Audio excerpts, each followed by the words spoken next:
ভিডিওটিতে ক্লিক করার জন্য আপনাদেরকে জানাই অসংখ্য অসংখ্য ধন্যবাদ। আপনারা দেখছেন আপনাদের প্রিয় ইউটিউব চ্যানেল এমপ্লয়ার সাপোর্টার। তো ফ্রেন্ডস, সবাই কেমন আছেন? নিশ্চয়ই খুব ভালো আছেন। ইতিমধ্যে বড় আপডেট, সংগ্রামী যৌথ মঞ্চে একজন কিন্তু পোস্ট করেছেন। চলুন কি পোস্ট করেছে এবং সংগ্রামী যৌথ মঞ্চের প্রতিদিনের আপডেট পেতে অবশ্যই চ্যানেলটিকে সাবস্ক্রাইব করে রাখুন পরবর্তী নতুন আপডেট পাওয়ার জন্য। দেখতেই পাচ্ছেন, লড়াই আন্দোলনে যেতে হলে আমরা তেমনই কিন্তু উস্তিয়ান সমর্থক নয়।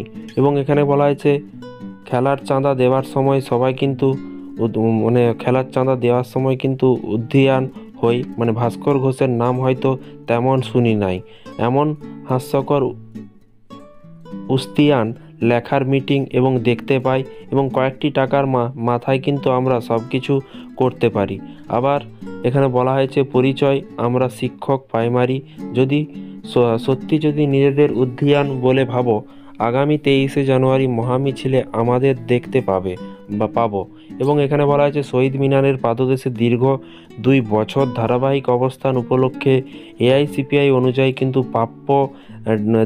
প্রাপ্য দিন থেকে সকল বকেয়া ডিএ প্রদান এবং সরকারি প্রতিষ্ঠানে 6 লক্ষ শূন্য পদে স্বচ্ছ ও স্থায়ী নিয়োগ এবং যোগ্য অনিয়মিতদের নিয়মিতকরণ এবং ডিলেটমেন্ট এবং প্রতিহিংসামূলক বদলির প্রত্যাহারে এবং এসএসসি 2016 নিয়োগ প্রক্রিয়া এবং যোগ্যদের চাকরি সুনিশ্চিতকরণ, এইসবের জন্য কিন্তু ইতিমধ্যেই কিন্তু সংগ্রামী যৌথ মঞ্চ 27শে জানুয়ারি একত্রিত হতে বলেছে সকলকেই।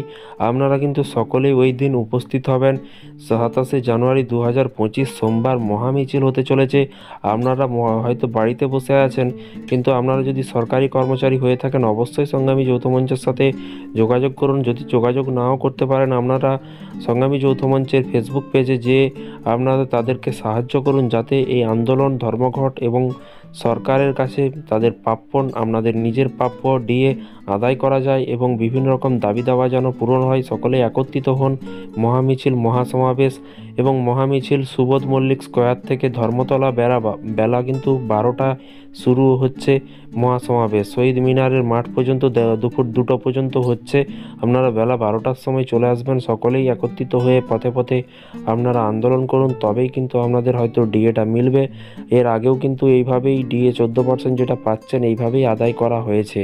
তো এটা আপনাদেরকে ভুলে গেলে চলবে না। তো সংগ্রামী যৌথ মঞ্চের এই পোস্টটি কেমন লেগেছে নিচে কমেন্ট বক্সে কমেন্ট করে জানাবেন। ভিডিওটি ভালো লাগলে একটি লাইক করবেন। এই ধরনের আপডেট পেতে চ্যানেলটিকে সাবস্ক্রাইব করে রাখুন পরবর্তী নতুন আপডেট পাওয়ার জন্য। Thank you.